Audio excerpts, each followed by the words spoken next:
Greetings to you. Greetings and happy holidays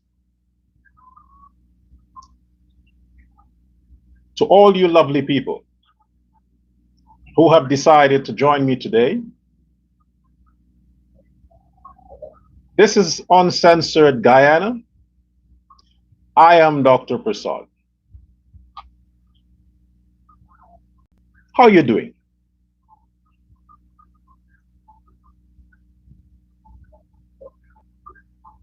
I want to start today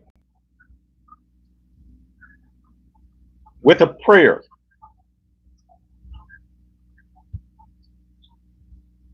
I'll do the most common, popular prayer that all of us know. For me to do it in Hindi, I have to get the text, but I'll do what everybody knows. I think in school, back in the day, when school meant something, we had to recite that prayer quite often. So I want you to pretend that you're a kid and clasp your hands and close your eyes. And let's pray together. Okay? Our Father, who art in heaven, hallowed be thy name. Thy kingdom come, thy will be done, on earth as in heaven. Give us this day our daily bread, and forgive us our trespasses, as we forgive those who trespass against us. And lead us not into temptation, but deliver us from evil. For thine is the kingdom, the power, and the glory. So mote it be. Shanti. In the scriptures, the book of Hosea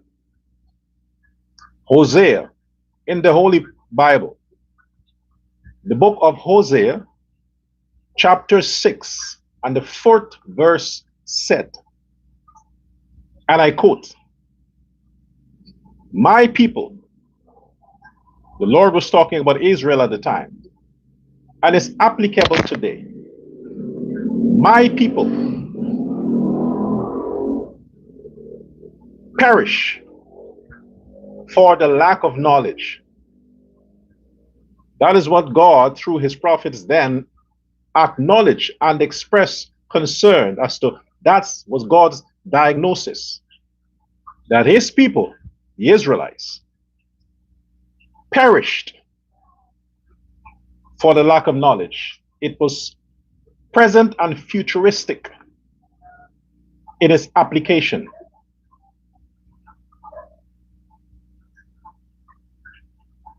The fact that God was saying that his people perished for the lack of knowledge, he was pronouncing on a situation that was current. And we can say it can be projected, will perish or shall perish for the lack of knowledge. You want to make it more dramatic? Says, "My people are," present tense, "destroyed for the lack of knowledge." Are destroyed for the lack of knowledge. In the present tense.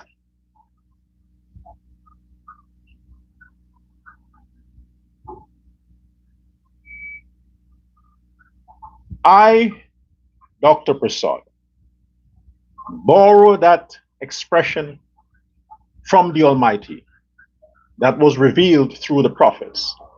And I say on this day, my people, the Guyanese, are destroyed. They continue to perish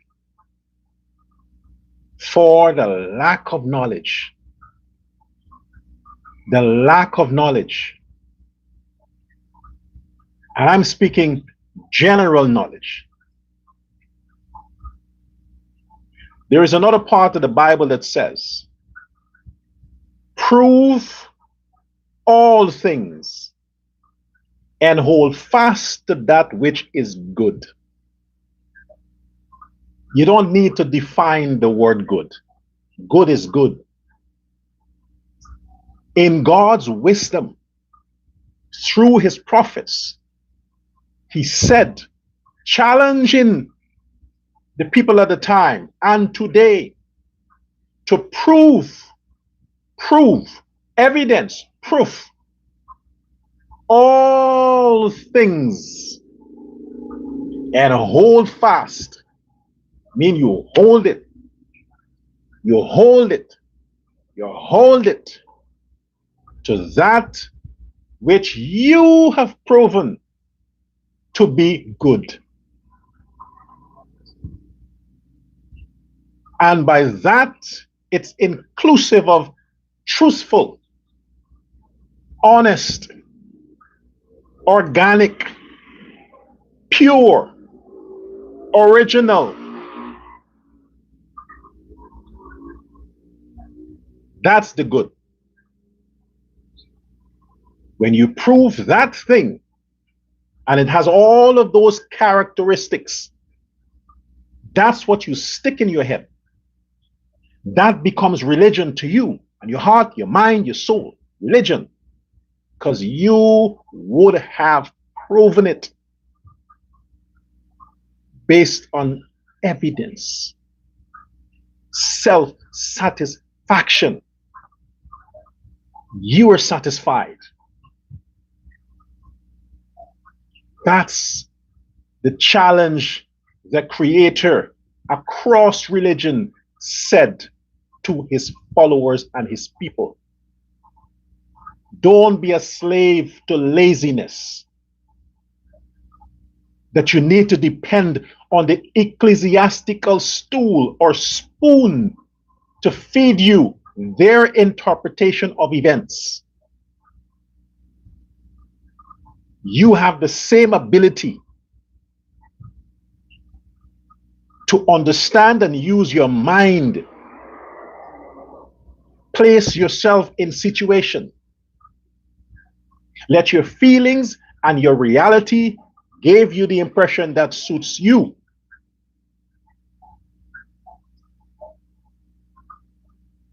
That's what the Creator forever bestowed upon us. Exhort us to walk with that kind of consciousness. I implore you, Guyanese, I implore you, do the same. For heaven's sake, do the same. And stop making these politicians think they're gods. Stop doing it.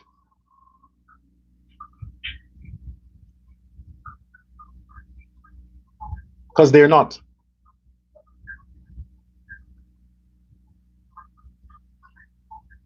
Because your scriptures also tell you, don't make anything as an idol to yourself. The only idol you should have is the deity that you bestow your trust and belief on, whatever way you can. But not humans.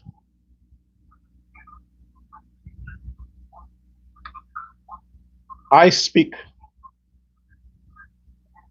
for Guyanese, not politicians. Guyanese. Because of the mistake the average citizen continues to make in thinking that they're doing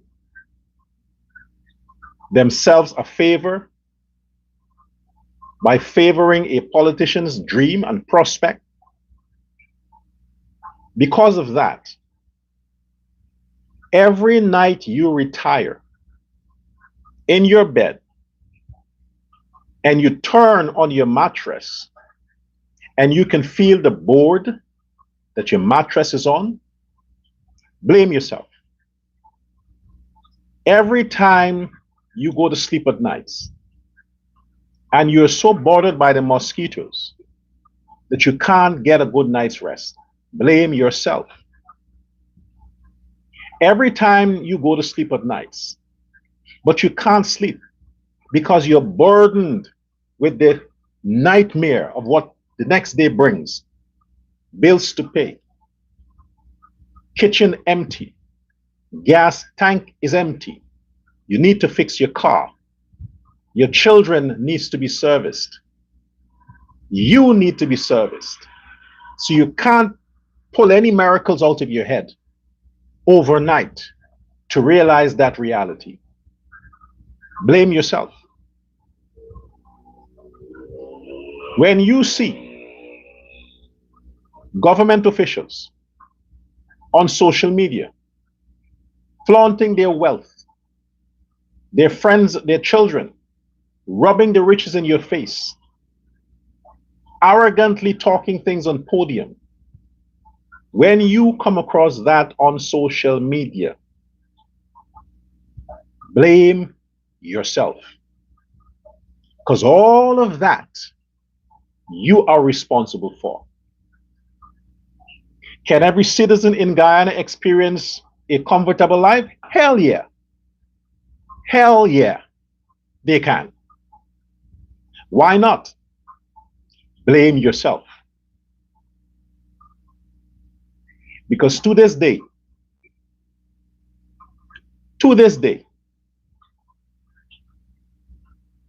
I am yet to see any politician that I can hold fast to that they're good. I said a lot of shit before. Like I said, shit. And that shit that I said helped the PPP to get 50,000 more votes. I take responsibility for that. I do. The universe knows I do. I can't change it. It has happened. What I do from this point, that I can control. I'm going to digress to acknowledge a glorious day for the Suriname people, the nation of Suriname. Glorious day. You see, sports brings people together. Sports cut across racial lines, ethnic boundaries. Sports is the only activity that unites a nation around one common interest and one common goal. We did it. It's not the black did it, or the Indian did it, or the Chinese did it, or the Caucasian did it. We did it. So the Surinamese, as a nation, with a multi-diverse ethnic composition, they joined together. Chinese, Indian, Amerindian, joined together. And they all raised their ego to the sky because their sons made them proud.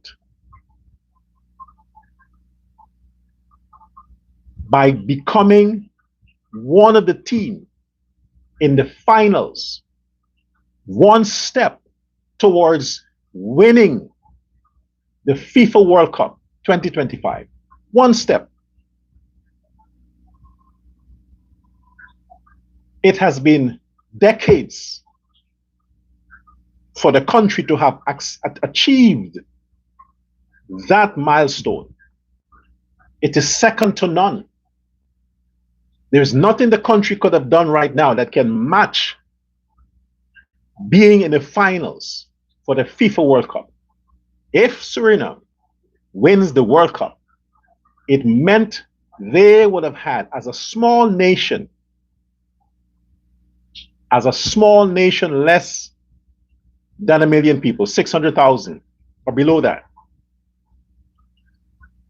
That nation of 600,000 people would have produced the greatest soccer players in the world.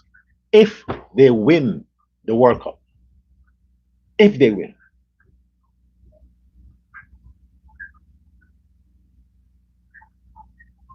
Let me tell you why that matters. These are the same players that would have played in matches before, that would have been there trying to get a chance at the World Cup before. Some were new, but the point is the same team, same nation, same team, same ground. What is different?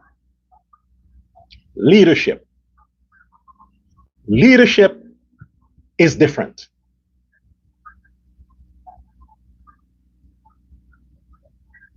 For some reason,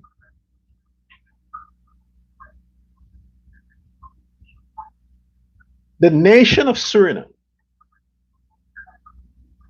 found inspiration, found hope, found energy, tapped into their deepest ability that they would have suppressed due to politics. With the ascension of the first female president of Suriname, everybody rallied behind that, were excited. They felt that we are the first president of Suriname because of the woman, because of Dr. Simmons, Jennifer Simmons. The inspiration, the motivation, the trust, the honesty, the transparency that she has injected into her government within just 2 months of taking office rallied the people up, energized the people. Young men start to dream, young women start to dream. The old people saw a reason to want to continue to live. All the hope was alive again. Everybody was affected positively, to the point that in every area of the country,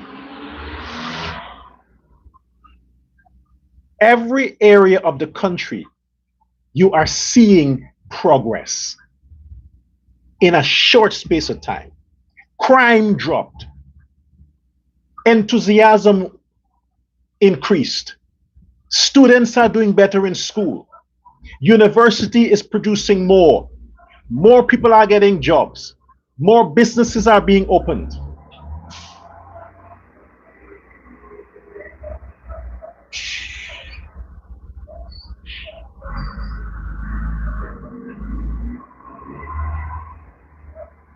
There's a garbage truck in front of my yard.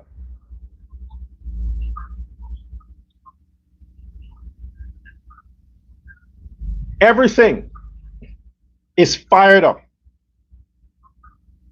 And that team wanted to make the first female president proud.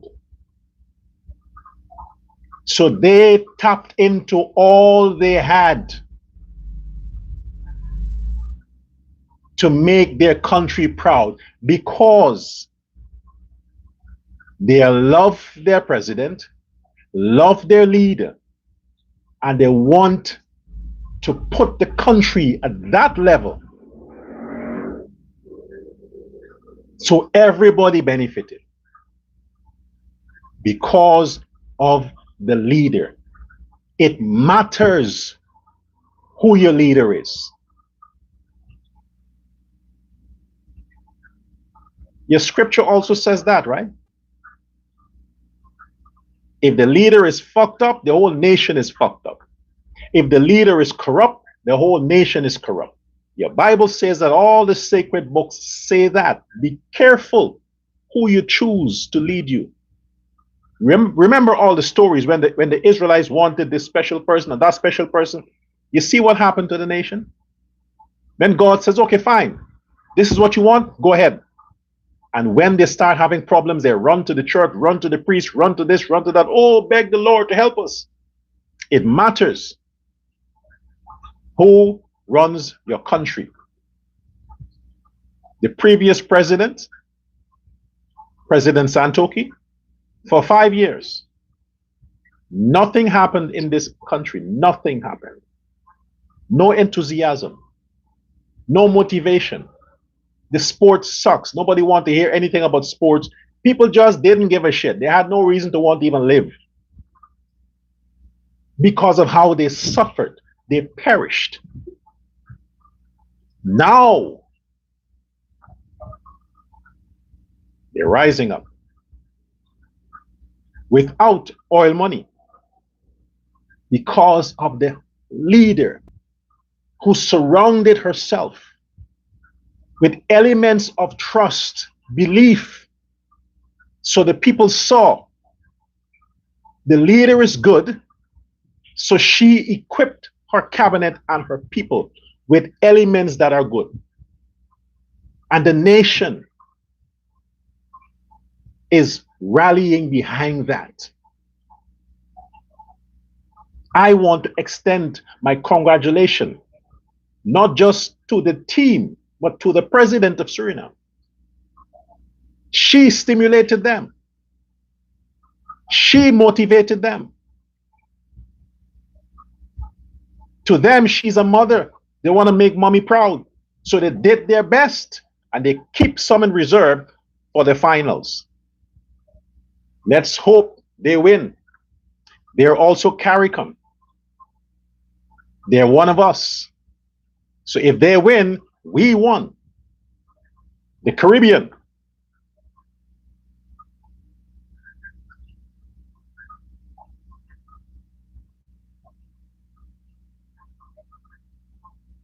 Guyana. President Irfan Ali.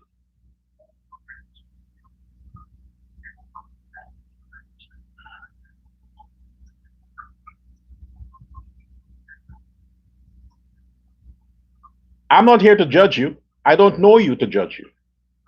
I can only speak based on what is coming out of your cabinet and what comes out of your mouth.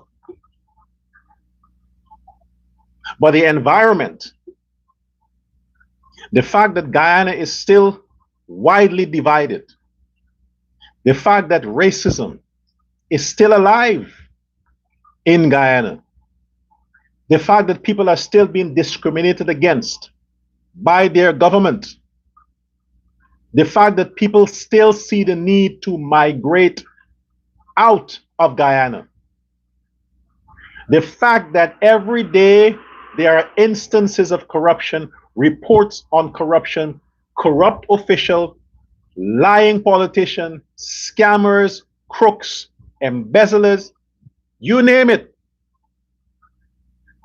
The buck stops with you, President Irfan Ali.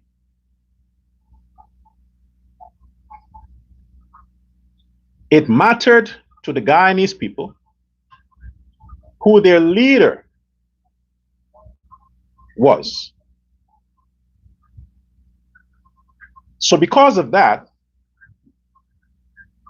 I may have done an injustice to the Guyanese people by putting my credibility behind you, President Ali, and I know nothing about you. I gambled on that you as a president, or as a person rather, will align yourself with people of like-mindedness. Show me your friends and I'll tell you who you are. So if you communicate this impression that you are a man that stands for justice and truth, and law and order, which includes fairness,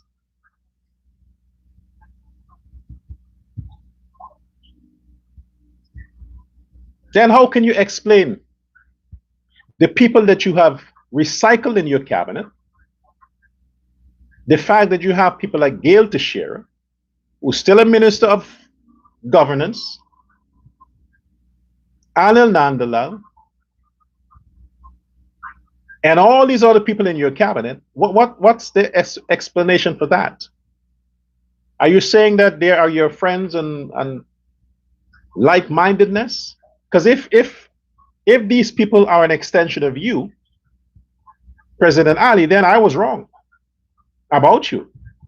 You're not the kind of guy I thought is good. Because if these are your buddies and they represent you as in your character, then we have a problem here. No wonder Guyana is what it is. No wonder all the talks about clamping down on corruption, that was since in 2020. 5 years and they still can't clamp down on it. And now they're saying, oh my gosh, we can't stop it. It is something we can't stop, but we'll try.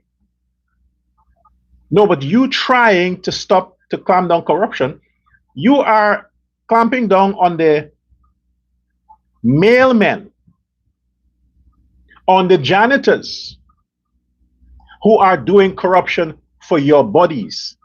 They're the ones who are suffering the consequences. And then you say, well, you see, the government stopped corruption. No, the government just arrested the person who was delivering the corrupt item. They did not arrest the person who gave the delivery man the item. He's still in the cabinet. He's still a minister. He still shows up at all the functions that the government organizes. Nobody touches him. So he can always get another delivery boy to do his bidding. Then he will get arrested too. Before you know it, there is no longer delivery boys there. Then they'll use the cops to do it. Because the cops can't arrest themselves. Show me your friends, President, and I'll tell you who you are. And based on your friends, I might very well say you are corrupt. Because your friends are corrupt.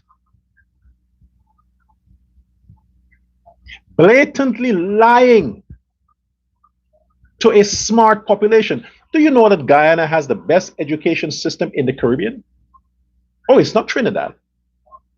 Guyana has the best education system in the Caribbean. So when you treat Guyanese like they're idiots, and you put these hustlers to come online and do your bidding, you question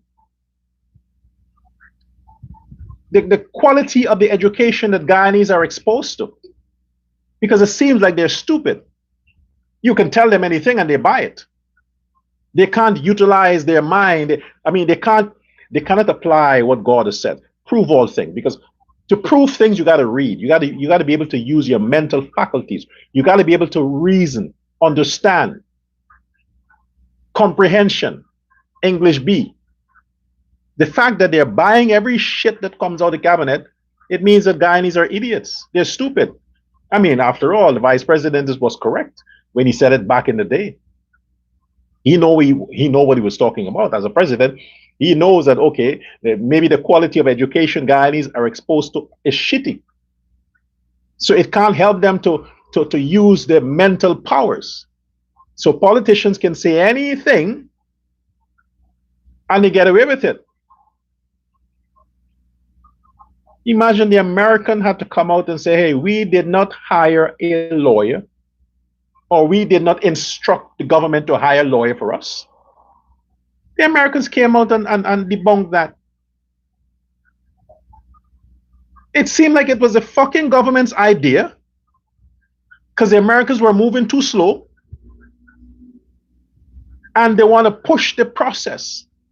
They want to push the Americans, like poke them. Hey man, you're too slow. Hey man, let's get this over with. So the government came up with this idea, hey, let's just hire the lawyers for them. And we'll make some excuse and tell the people, hey, it is a part of the treaty, the fucking treaty. It's a part of the treaty that you have to hire the lawyer for your enemy. Yeah. It is not moving fast enough. So to force the process, the Americans say, okay, we're not in a hurry for this guy. If you are in a hurry to get rid of him, then you do it. You try and you do it on your expense and deliver him to us. That's what it is. They're not in a hurry. Their process takes time. They can play the long game. Imagine They're investigating since 2017 and even before that. 2017 to 2025. That's how many years? 8 years. 8 years before they can get an indictment. 8 years. So they would have been prepared to wait another 8 years to get the Bahamas. But it seems like the government is in a hurry. So, hey, we're not going to take lawyers to deal with this. You take the lawyers. But it wasn't something that was suggested by the Americans. They said, no, the Guyana government secure lawyers on their own terms. We didn't instruct them to do that. They did it. So we said, okay, well, if you're getting free stuff, then take it. Then take it. Why say no? You're helping us out. Well, okay. You you are a good neighbor. You're fighting our battles for us. You might as well just pay the plane ticket and stand the expenses to get the man out. Or we can do that because it's our plane. It's no problem. We can pay a $300 ticket and fly them to America. It will cost us $600 for that. We have no issues. After all, we don't have to pay $62,000. We can pay $600. One of these agents can just go in his pocket and say, I'll donate this for you, man. Just don't worry about it. And the stupid government that we have, so desperate to get rid of the Bahamas. You would think that these people are so poisonous. As a matter of fact, you would think the way this thing is being carried out is though the Bahamas are like a virus that is contaminating the nation. And the government might lose control over the people if they let the virus linger too long. So they need to hey, let's do what we got to do and get rid of this virus, man, because it's giving us a headache. The people are being contaminated. The people are now becoming contagious. This is contagious. We're losing the people. We don't have an antidote for this. We don't have a medicine for this. We have to get rid of the host. And the host is the Bahamas. We got to get rid of them. And the Americans are taking too long, man. Too long. Let's help them out with our fucking taxpayers' money. Then you come online and you lie. You fucking lie. As if we're all idiots. All of us are idiots. We can't read. We can't comprehend. Oh, it's the law, and the law is interpreted a different way. Oh, I mean, come on, man. Because you're Attorney General, you're the smartest lawyer? No, you're not. The dumbest one. You're not the smartest one. Because if you were the smartest one, you wouldn't have done what you did. First of all, you wouldn't have hired Jamaicans and paid them with Guyanese money. You would have done that. You would have taken lawyers from Guyana. What kind of political thing? What? You mean every lawyer in every law firm in Guyana is politically persuaded? So if you get an Indian lawyer, people will think it's a PPP lawyer, or a black lawyer is a PNC lawyer. I mean, come on, man. The kind of shit these people talk about. Lawyers are fighting cases every day.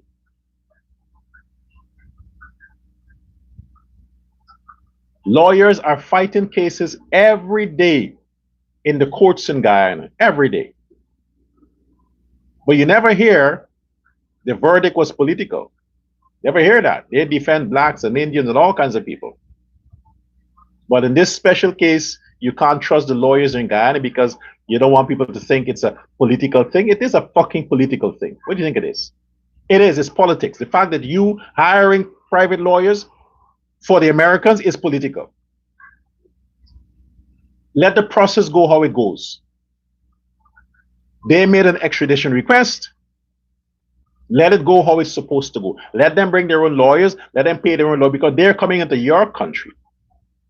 They're asking your permission to extradite one of your citizens. And you're going to help them do it? They have to come and present their case. They have to come to your courts and make their case before your judge. using their attorneys.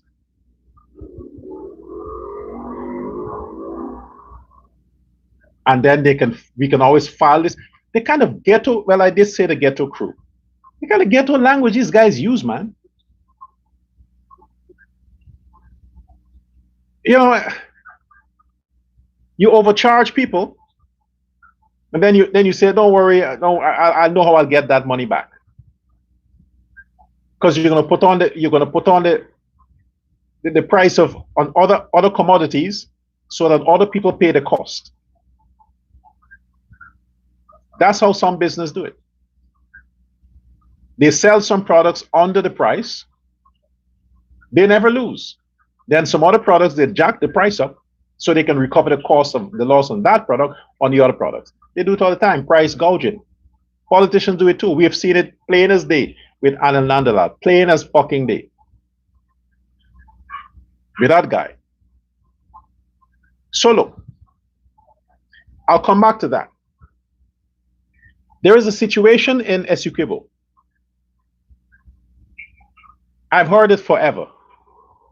But the amount of people that are reaching out to me, I couldn't ignore it. So I'm saying now, those people who are watching, if you are in position that you can make a difference, make a difference. I want to remind you, especially President Irfan Ali, I have to deal with you. You are the head. The buck stops with you. People voted for you, not Jagdeo, not Nandalal.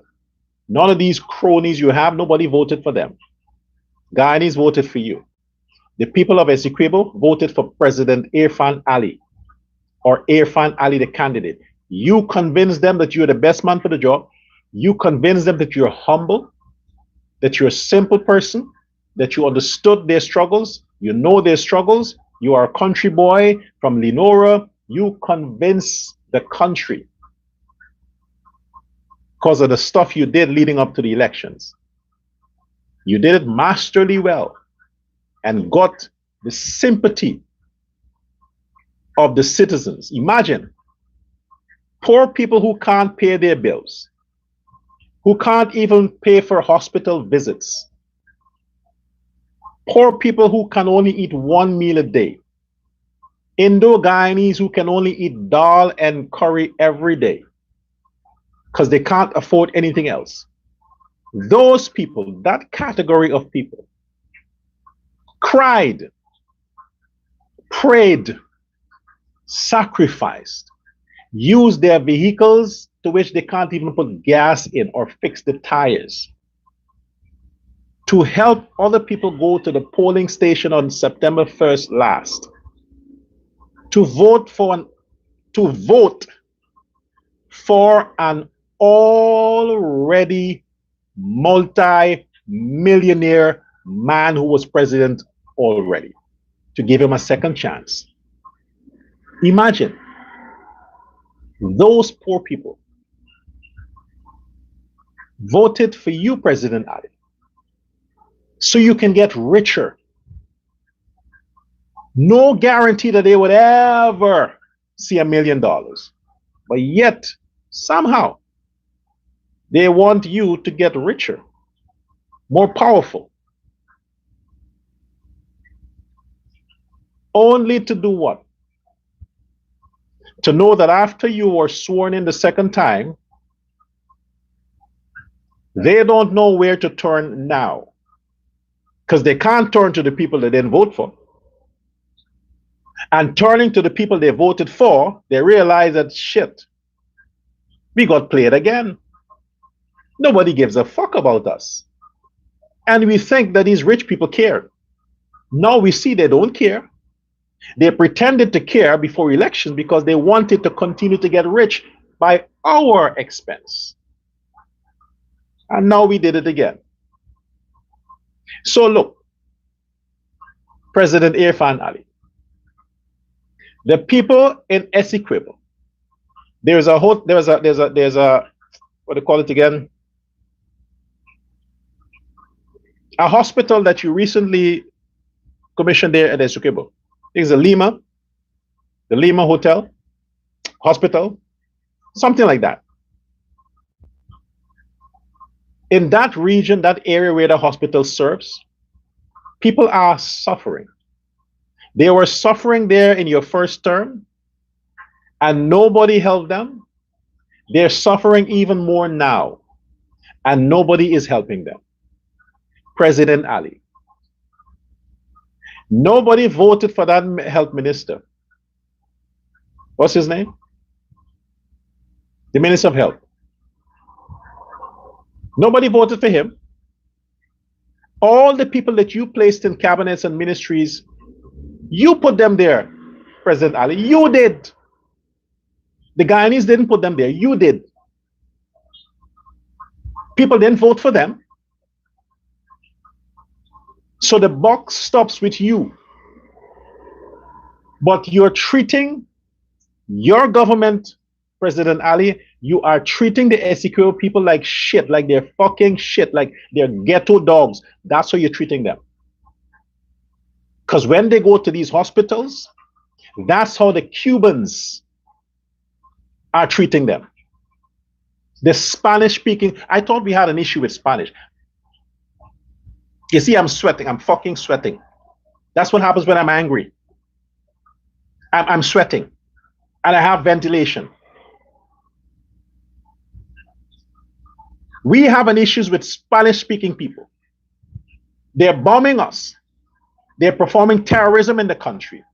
They're doing drugs. They're selling guns. They're giving fucking arms and guns to these fucking lowlifes in the ghettos to go and rob and steal and kill people. The Venezuelans are doing, the Spanish speaking people are doing that. Now the average Guyanese is afraid of these Spanish people. They overwhelm the neighborhoods in Guyana. And the county that Maduro has his eyes on, that wants to take 1/3 of Guyana, Essequibo belongs to us. Remember that?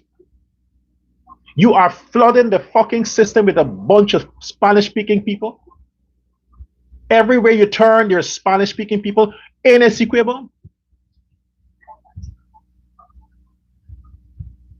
Knowing that it's a region that is targeted. It's targeted. You have hospitals, a place that is as sensitive as a hospital, where you are dealing with people's lives, where communication must be to the max, so you understand what the patient is saying, lest you give them wrong prescription, wrong treatment, and you're killing all the Guyanese citizens. You're going to flood the hospitals in Essequibo with fucking Spanish-speaking people who understand nothing with English besides good morning and good afternoon. And I'm Dr. This, and what's your problem? And these Essequibians are supposed to adapt to that, or they have to learn Spanish. Essequibians, they now must learn Spanish so they can communicate to the Spanish-speaking people that you flood the hospitals with. The Spanish-speaking people did not go through orientation in their country. They didn't take English as a second language in their studies because they didn't give a fuck about English. They were trained to serve Spanish demographics, Spanish constituencies, not English. You brought them to Guyana to deal with English-speaking people, poor English-speaking people. And you think because you give them some Spanish in school, every time a parent goes to the hospital, they have to go with their secondary school son or daughter to interpret for them? That's what their vote is for. That's the value of their vote. And that's not all. Your government, President Ali, whatever fucking deal you made with these Spaniards, yeah, Spaniards, but they speak Spanish. All right? What do we say? English, right? We're English. They're Spaniards. You have local Guyanese doctors throughout the country who have to work like fucking slave, and nurses. because of these incompetent doctors and Spanish speaking doctors and nurses that you bring to the country. Fucking incompetent. The pressure on the local Guyanese doctors and nurses, they have to work 10 times more just to help these people out so they can fit in. And they're not giving any rewards for that. You're treating the Spanish light skin, white people looking Spanish doctors and nurses as celebrities. They can't take public transportation. They need special cars to take them around. They can't use hospital transportation. They need special taxis to chauffeur them.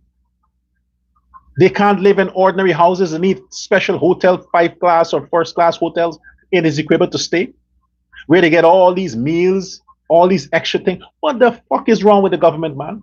That's what the vote is. That's why people voted. Is that why people voted?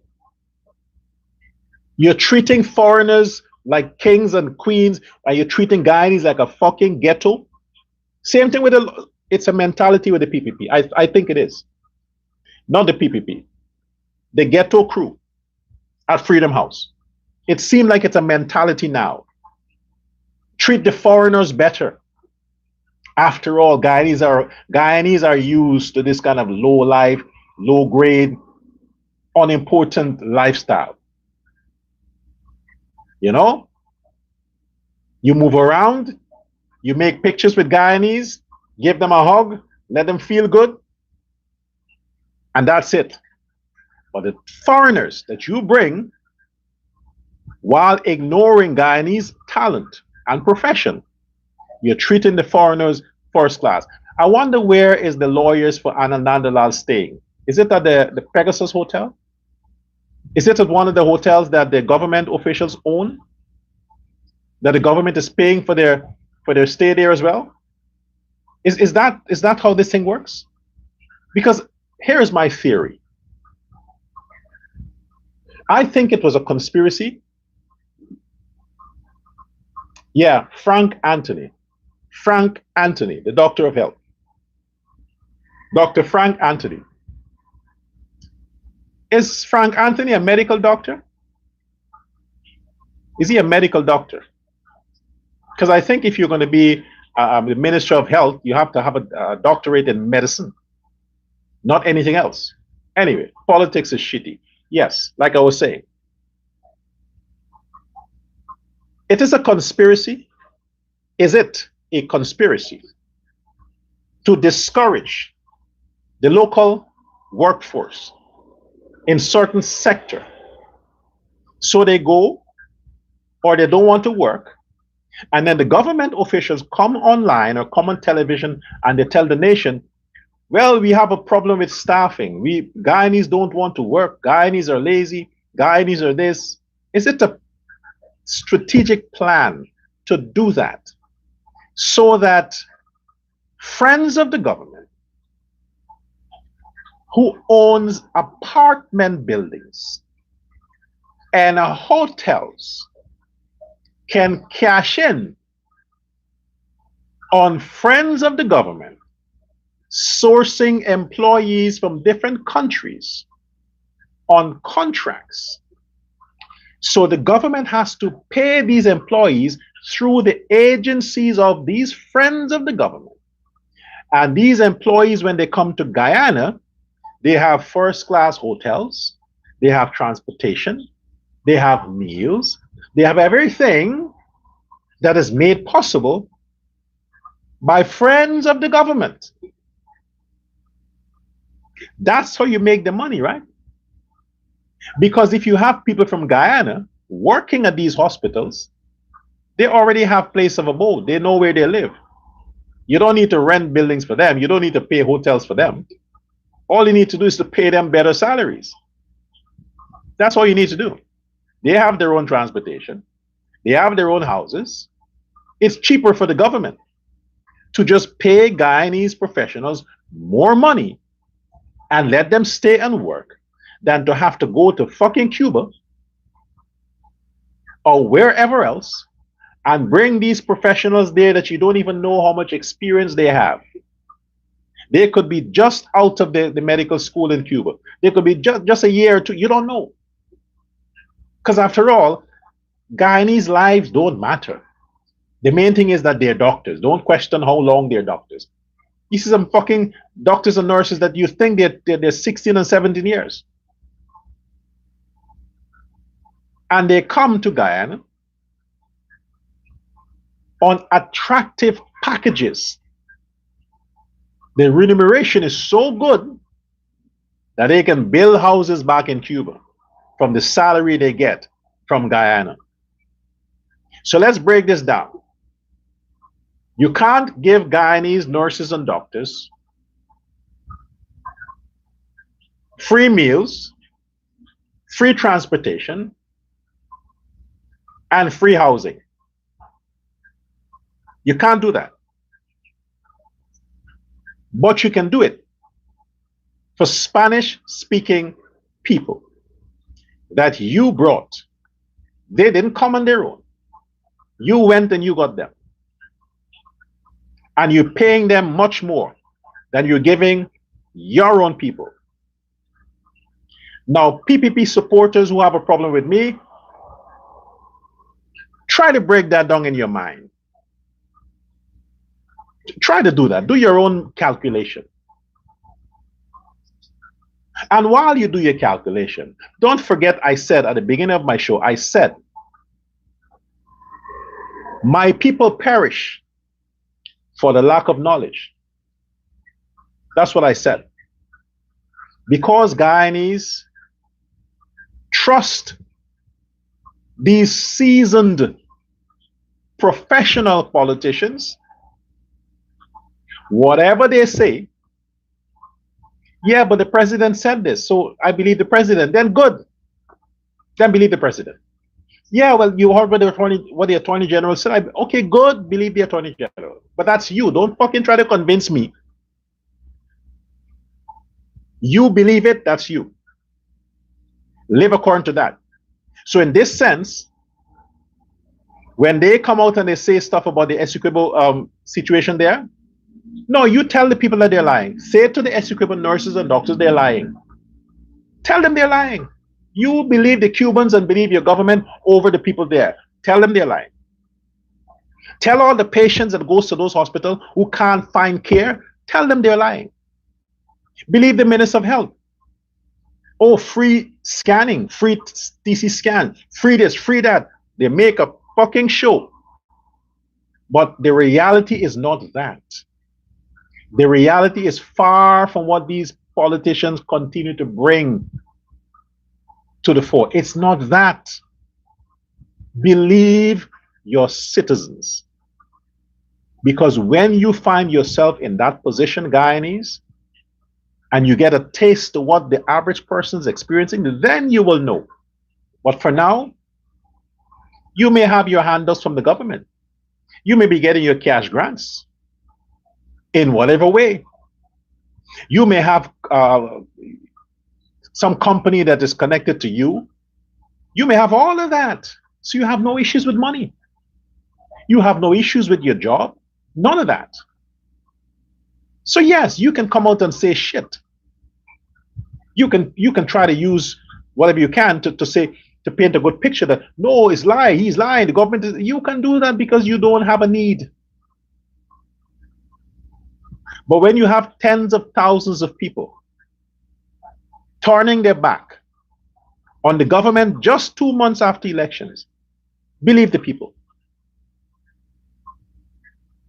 When all these things are there, and all these plans the government is bringing to you, this project, that project, this project, that project, you must understand, Guyanese, it costs money.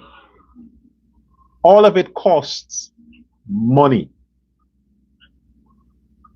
And all these firms that are benefiting from all the project, no matter what it is, it doesn't matter which ministry, it doesn't matter who is going forward with it, all the projects that are being announced by the president or whoever else from his cabinet cost money. Hundreds of millions, if not billions of dollars. Every one of it. You don't need to know the details. That's according to them. You just need to know that this is happening.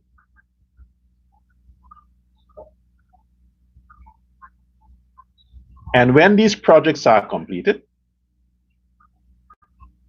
you're not a part of it. The people who are attached to the projects are companies that are owned by government officials. All the companies. So when you think that they're private citizens are running it. But the government officials are involved in all of these companies. The only time you know is when a government changes. Then the one that comes knows the dirty work that government does. They'll go into and they will push. Hey, you see, this is what that's the only how you know. But while the government is in the government, they will cover their tracks unless somebody is pissed with them and leak this stuff. So I want you to understand, Guyanese, prove all things. And so far, you have not been doing that. You're taking what these lying politicians are telling you. Lying politicians are telling you. You see how Donald Trump means business? Because the man is not a politician. He's not a politician. That's why he means business. He's a man of action. Hey, get it done. Oh, they're corrupt? Jail them. Maduro, go after him. Don't talk. Get it done. Who don't like it, fuck them. But this is what I want. I have no friends in government. I'm here to serve the people. Who your leader is matters. All they're doing now when it comes to the Azriddin case is making Azriddin Mohammed to be more, one, liked by the Guyanese. They are helping Guyanese to get to know Azriddin Mohammed. And what they're getting to know is that this is a billionaire who did his business the best way he knows how, as most business people would, and they are persecuting the man because they are afraid of him, jealous of him, and insecure about the man. That in fact, this man has no real issues. The man is no real threat other than what they're painting. They have created an enemy and gave that enemy to Guyanese people. But the fact of the matter is the Guyanese people would get to know that Azriddin Mohammed was never the enemy. The enemy was always the government. So the government manufactured an enemy, which is Azriddin Mohammed, and gave that enemy to Guyanese and say, hey, you now have to hate this guy because we hate him. And we're going to do our best to prove that he's the enemy by what? Fabricating charges, going after him, getting media houses, trying to seduce the Americans to help us out with getting this guy. What do you think Guyanese will do? They say, no, man. Based on this knowledge, we have proven that Azriddin Mohammed is the good guy.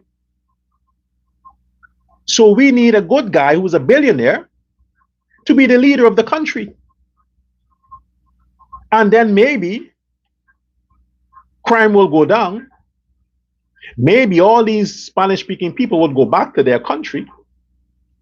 Maybe Guyanese professionals would get better service, better pay.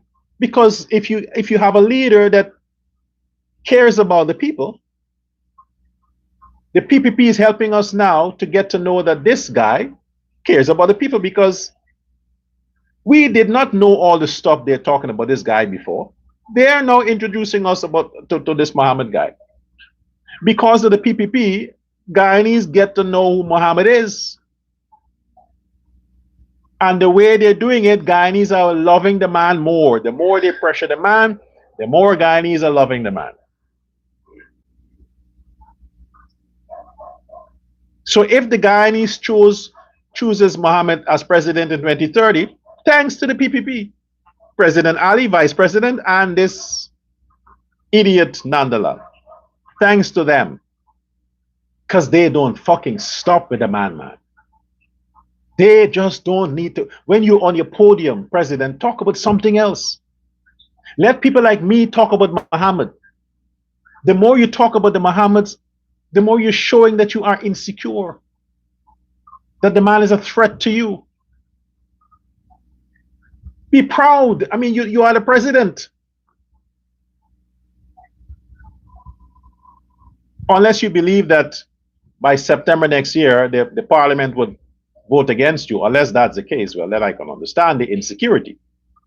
But you're the president. What's this thing about big boy's shoes? It's kind of fucking low life, man. What big boy? What is big about a politician? Even being a president, what is big about that?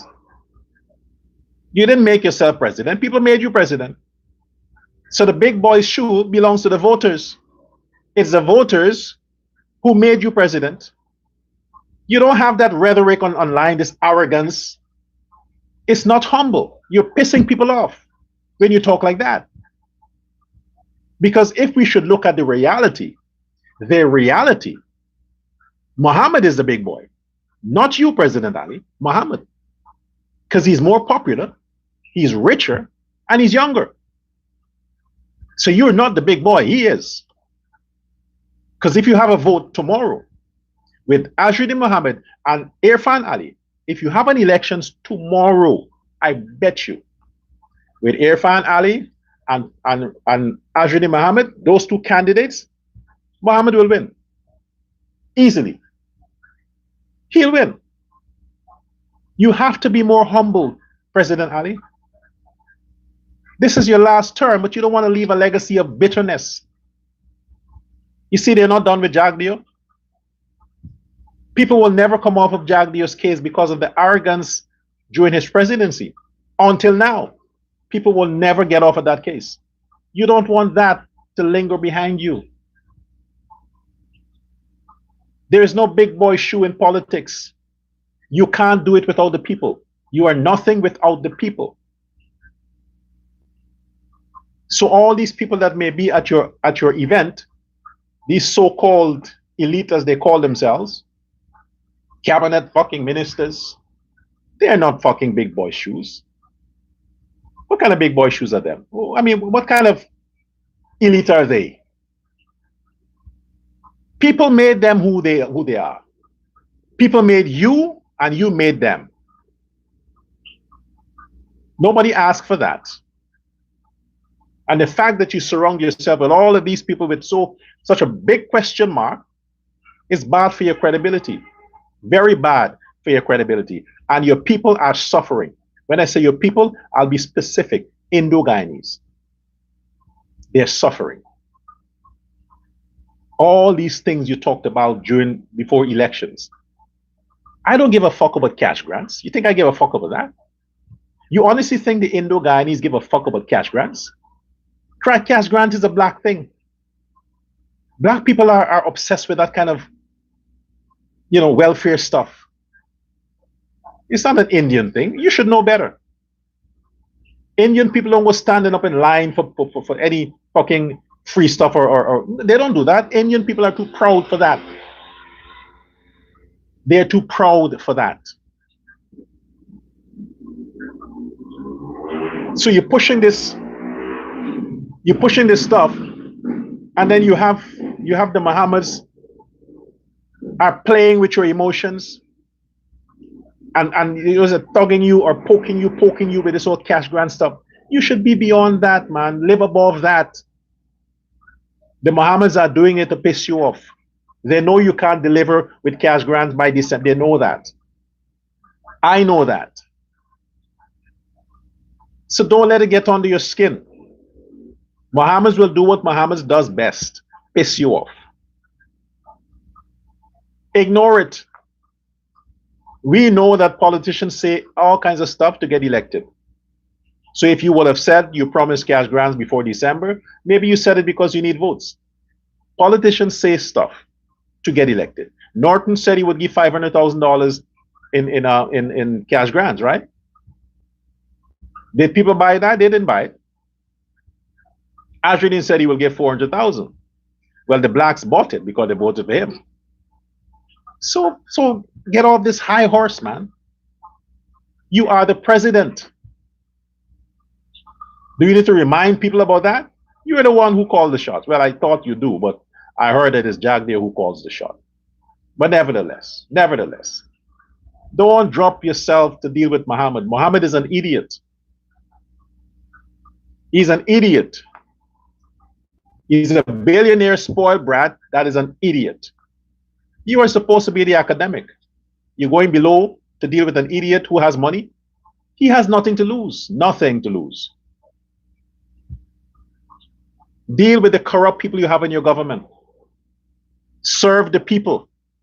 The Essequibians are suffering. They are hungry, they're starved, they're sick, they need help. The hospitals are treating them bad. They're treating them like slaves. They're talking to them like they're trash. These fucking light-skinned peasants that you brought from Cuba or wherever else you brought them from. They're talking to your Guyanese people like if Guyanese people are fucking slaves. And this is the mentality with these idiots. Let me tell you something.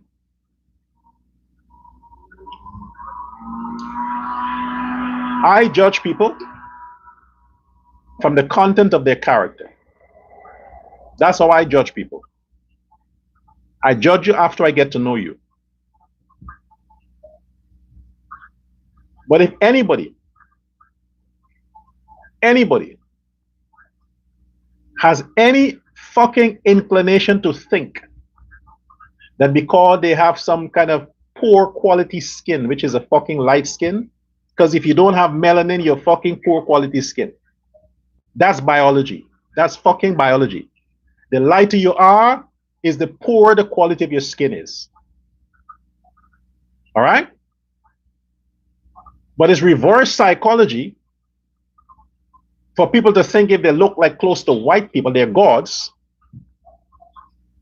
Let me tell you.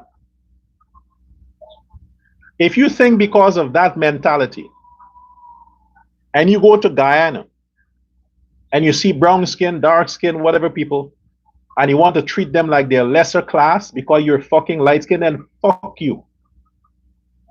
If I had anything to do with it,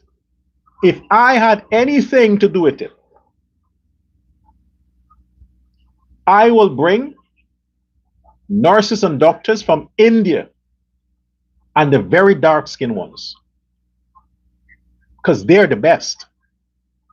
If I had anything to do with it, I will bring Indian doctors and nurses from India,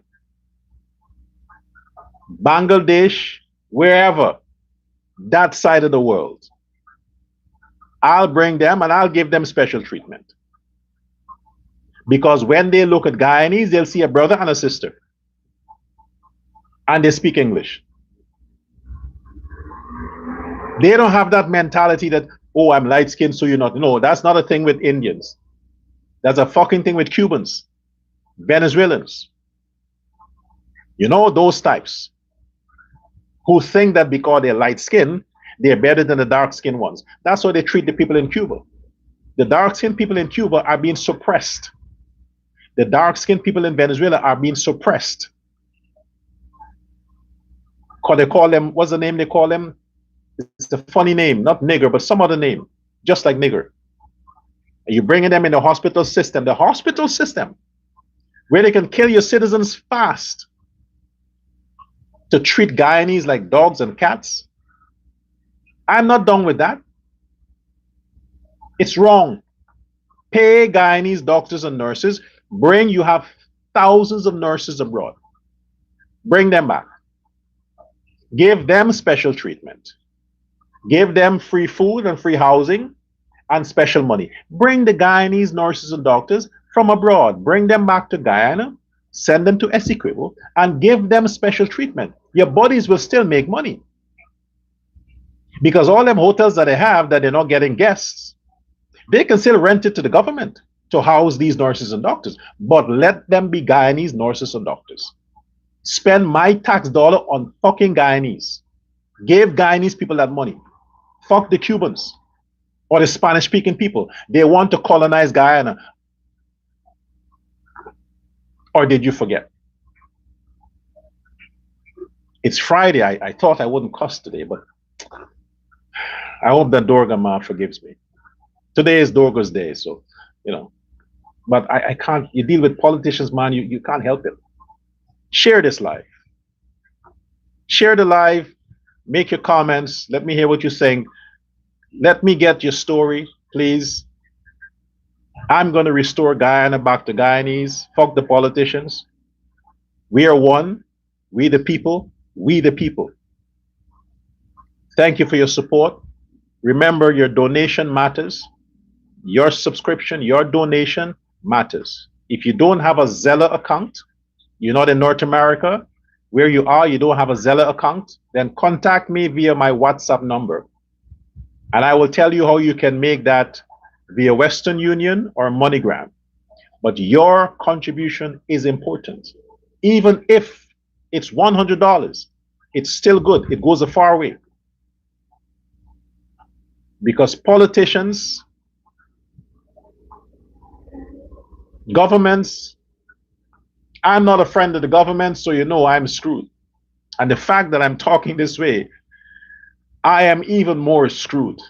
So you have to support me, because the government definitely wants nothing to do with Dr. Prasad. I'm like the black sheep now. Yeah, really, the black sheep. What's that nigga saying? What's that black man saying? Oh, that's how they talk. I hear stuff, you know, I get stuff. So don't think I don't hear. I hear how they talk about me. I do. Nobody's trying to set up the PPP. Indian people are telling me how the PPP people are talking about me, not black people. And I'm video chatting them, so I'm seeing it's Indian. Gosh, I got a headache. Until next time, namaste.